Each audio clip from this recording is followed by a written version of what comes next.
पर कल रात को 2 बजे शाल्बनी पुलिस, वेस्ट बंगाल पुलिस, जो गिरफ्तार हुए हैं भूतपूर्व विधायक मेदिनीपुर के सुजय हाजरा, उन्होंने शायद कुछ बोल दिया होगा, कुछ तथ्य रख दिया होगा सामने। अब उनके घर पे पुलिस पहुंची थी रात को, उनके जो पीए हैं सुमित रॉय, उनको पकड़ने के लिए, जो अभी सुनाई में आ रहा है कि अंडरग्राउंड हो गए हैं। तो देखिए, बात यह है ना कि अभी बहुत कुछ खुलने वाला है, आने वाले दिन में बहुत कुछ खुलने वाला है। और अगर सुमित राय अरेस्ट होता है तो पेंडोरा का बॉक्स खुल जाएगा, क्योंकि उनको सब पता है कौन है सुमित राय। अभिषेक बनर्जी के सिर्फ पीए हैं। आप सांसदों और विधायकों को जाके पूछिए कि वो कौन है, आईपीएस ऑफिसर्स को जाके पूछिए वो कौन है। सांसद और विधायक को वो बोलते थे क्या करना है क्या नहीं करना है। आईपीएस ऑफिसर्स जितने बंगाल के हैं उनको वो चालना करते थे, उनको बोलते थे वो कि इसको उठाओ, इसको पकड़ो, यहाँ वोट करवाओ, वहाँ वो करो। तो सुमित रॉय कोई आम आदमी नहीं है। तो देखते हैं क्या करता है बंगाल की पुलिस। But CID, ED, CBI, west Bengal police जैसा रवैया चल रहा है उसमें तो लग रहा है कि युवराज के चक्की पीसने के दिन बहुत करीब आ गए हैं। युवराज की बात करें, अभिषेक की बात करें तो एचएम ने भी बोला था, तो उनके खिलाफ कार्रवाई क्यों नहीं, मेरे खिलाफ ही क्यों? तो वो जाए ना, वो सुप्रीम कोर्ट जाए गृह मंत्री अमित शाह के खिलाफ। अभिषेक बनर्जी जी भी तो सांसद हैं, वो संसद में जब मॉनसून सेशन शुरू होगा वो ये बात को उठाएं, वो सुप्रीम कोर्ट जाएं, कौन रोका है उनको? बट उन्होंने जो भाषण दिया है वो भी तो गलत है।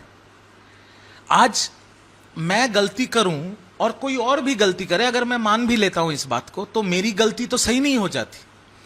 अब उनके खिलाफ एक्शन हो रहा है, अगर उनको लगता है कि गृह मंत्री के खिलाफ एक्शन नहीं हो रहा है तो वो जाए संसद में बात को उठाए, सुप्रीम कोर्ट में बात को उठाए, कौन रोका है उनको? पहले अपने हिसाब तो क्लियर कर लें।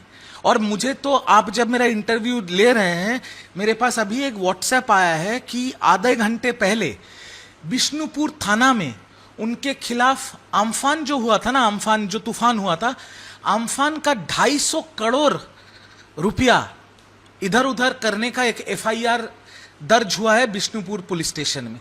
और वो किया है बीजेपी के लोकसभा के 2024 के कैंडिडेट बॉबी जी ने, जिनका नाम है अभिजीत दास शायद, उन्होंने किया है। तो एक के बाद एक एफआईआर हो रहे हैं, जांच पड़ताल हो रहा है। अभिषेक बनर्जी जी कोऑपरेट कर रहे हैं, उनको कोऑपरेट करना ही पड़ेगा, और तो कोई रास्ता है नहीं।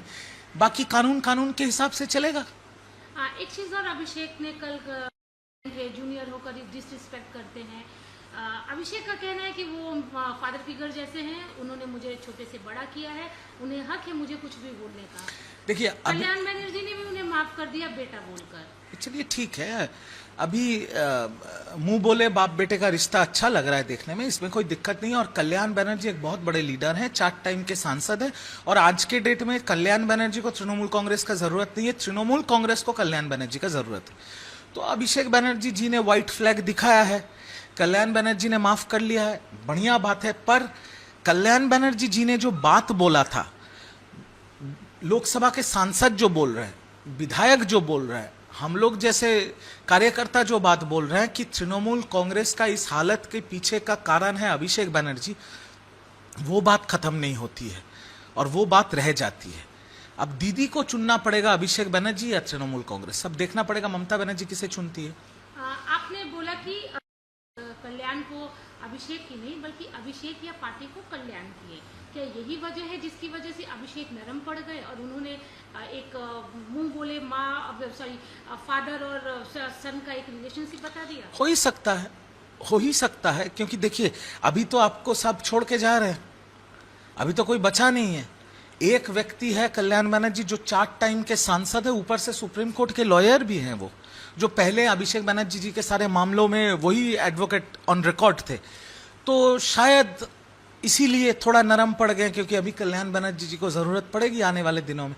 जैसे हर बंगाल के थाने में केसेस बन रहे हैं, जैसे ईडी, सीआईडी, सीबीआई सब उनके घर पे दस्तक दे रहे हैं, उनको तो एक बड़े वकील की जरूरत पड़ेगी। शायद ये भी कारण हो सकता है। इस बीच में देखा गया कि अभिषेक की काफी जी नहीं बोला है ना कि वो किसी को भरोसा नहीं कर पा रहे हैं, बट इसमें एक भी चीज आपके दर्शकों के जहन में लाना चाहता हूं कि 2022 में कल्याण बनर्जी जी और अभिषेक बनर्जी जी में एक मतभेद हुआ था, और तब अभिषेक बनर्जी जी के जितने लॉयलिस्ट हैं उन्होंने सोशल मीडिया पे बाकायदा स्टेटस छोड़ा था कि माताल के जानते होबे आगामी के मानते होबे श्रीरामपुर नतून सांसद चाय, जिसका हिंदी अनुवाद है कि जो क्या कहते पियक्कड़ है, पियक्कड़ को जानना पड़ेगा, जो नए हैं उनको मानना पड़ेगा, और श्रीरामपुर में नया सांसद की जरूरत है।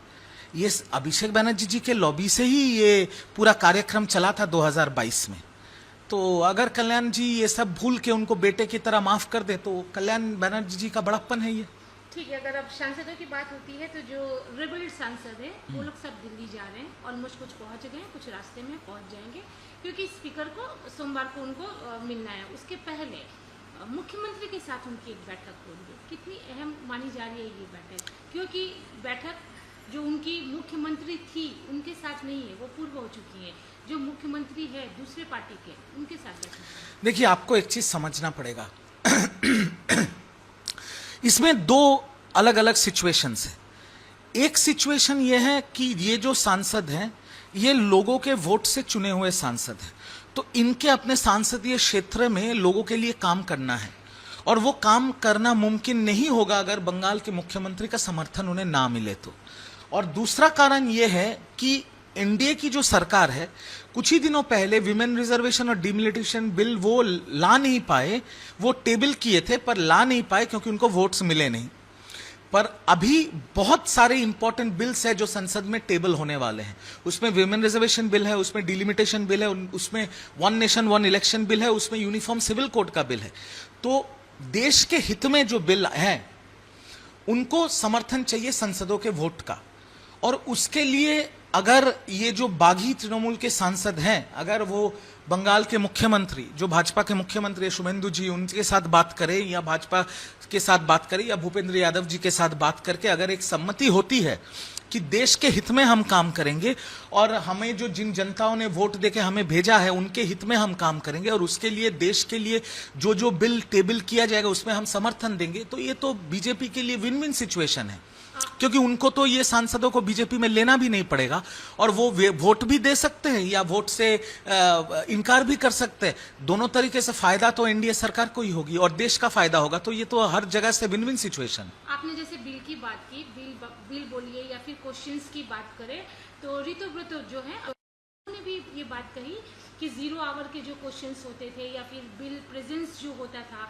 पार्टी की तरफ से ये इंस्ट्रक्शन दिया जाता था कि आपको रहना है कि नहीं रहना है, आपको पर्टिकुलर यही क्वेश्चंस पूछना है, कुछ उसमें इफ एंड बट नहीं करना है, कुछ चेंजेस नहीं करने हैं। वही तो मैं, देखिए, मैंने जब 9 तारीख को मुंह खोला था तब आपने चलवाया था, और सारे देश के जनता ने बीजेपी से लेकर तृणमूल सब मेरे को गालियां दी। अभी क्या हो रहा है? अभी तो सारे सांसद सारे विधायक मैंने जो कहा था वही बोल रहे हैं। जो थ्रेट कल्चर तृणमूल कांग्रेस में था, एक सांसद, क्या उनको व्यक्ति स्वतंत्रता नहीं है? क्या उनको अपनी बात रखने की जगह नहीं होनी चाहिए?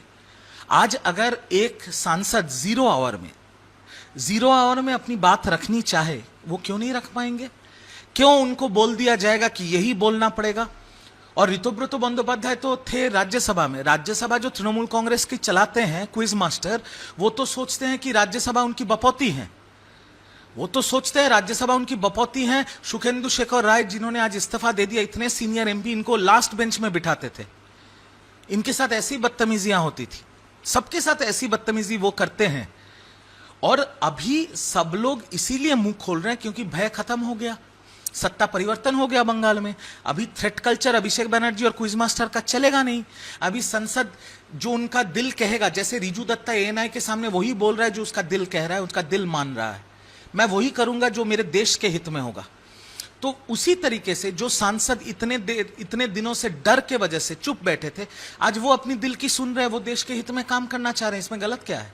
कल्याण बनर्जी ने बोला है कि कांग्रेस के साथ में मर्जर नहीं हो रहा है, इसे कैसे देखते हैं? देखिए, वो मुमकिन नहीं है होना, क्योंकि अगर आपको एक पार्टी को मर्ज करना है दूसरी पार्टी के साथ, आपको उस पार्टी के 2/3 अंश को मर्ज करना पड़ेगा। तो अगर ममता दीदी या अभिषेक जी ये फैसला ले ले कि हमें कांग्रेस के साथ मर्ज भी करना है, उनके साथ तो कोई है नहीं, लोकसभा के सांसद 2/3 सांसद उनको छोड़ चुके हैं, विधानसभा के 2/3 विधायक उनको छोड़ चुके हैं, और जितने पोर्टफोलियो के कार्यकर्ता थे, जैसे मैं राष्ट्रीय प्रवक्ता था या जो भी पार्टी के यूथ या छात्र के नेता थे, वो तो या तो भाग गए हैं या उन्होंने दूसरी पार्टी में साइन कर लिया है। तो अब मर्ज करेगा कौन? सिर्फ ममता दी और अभिषेक? ये तो नहीं हो सकता। या तो उनको कांग्रेस ज्वाइन करना पड़ेगा, या कांग्रेस अगर दिलदार हो तो उनके साथ गठबंधन करेगी। मर्ज तो हो ही नहीं पाएगा। ये जो पूरा सीन चल रहा है उसमें क्या आपकी क्यों नहीं होगा? क्यों नहीं होगा? 15 साल से मैं जिस पार्टी में था, उस पार्टी में ये जो सांसद है या जो विधायक है, उनके साथ तो मेरा व्यक्तिगत रिश्ता है ही। बहुतों के साथ मेरा बात हुआ है और बहुतों के साथ मेरा बात हो भी रहा है, बट उनका नाम मैं आपको नहीं बता सकता, वो ब्रीच ऑफ ट्रस्ट हो जाएगा। एक और चीज कि ममता बनर्जी ने डोरिना क्रॉसिंग में जब धरने पे बैठी थी तो उन्होंने एक बयान दिया था जो एक कम्युनिटी को टारगेट किया था, उसके खिलाफ FIR हो गई है। इसे क्या बोलेंगे? ये बयानबाजियां जो थी काफी हावी पड़ी TMC के ऊपर। वो एक बयान दीदी का, वो दीदी का एक बयान 2026 का जो विधानसभा चुनाव था उसमें हम 50% हार चुके थे, सिर्फ उस बयान के वजह से। उस बयान के वजह से बंगाल के 80% हिंदू एकजुट हो गए। बंगाल की मुख्यमंत्री स्टेज से ये कह रही है कि अगर मैं हट गया तो एक कम्युनिटी तुमको घेर लेगा। ये कह सकते हैं। मैं भी दरीना मंच पे जब दीदी ने ये बात कही थी, मैं मंच में शामिल था, और मेरे बाजू में जो 3-4 विधायक बैठे थे उनमें 2 मंत्री थे। मैं उनकी शक्ल देखने लगे और मैं उनसे पूछा क्या बोल गई ये? वो मंत्री तक मुझे बोल रहे थे यार ये क्या बोल गई दीदी। उस टाइम हमें नहीं पता था, अभी समझ में आ रहा है कि उसका खामियाजा कैसे भुगतना पड़ा पार्टी को। उस एक बयान की वजह से 50% विधानसभा चुनाव हम हार गए थे, और उस एक बयान की वजह से बंगाल के 80% हिंदू एकजुट हो गए तृणमूल कांग्रेस के खिलाफ।